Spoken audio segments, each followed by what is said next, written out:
Bulletin میں آگے بڑھیں گے. آپ کو بتائیں کہ ذوالفقار علی بھٹو کی پھانسی سے متعلق صدارتی ریفرنس پر سپریم کورٹ کے جسٹس محمد علی مظہر نے تفصیلی رائے جاری کر دی ہے.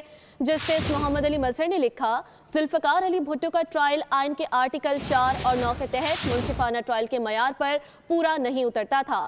ٹرائل میں شفافیت اور قانون کے مقررہ طریقہ کار کے تقاضے پورے نہیں کیے گئے.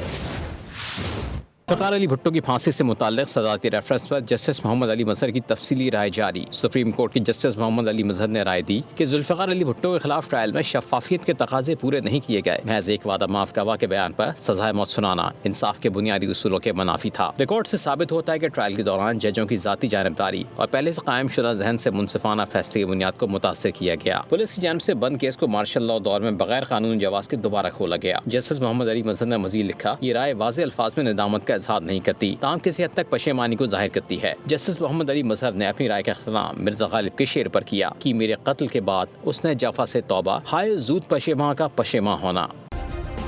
سبسکرائب کریں اور بیل دبائیں تاکہ کوئی خبر رہ نہ جائے.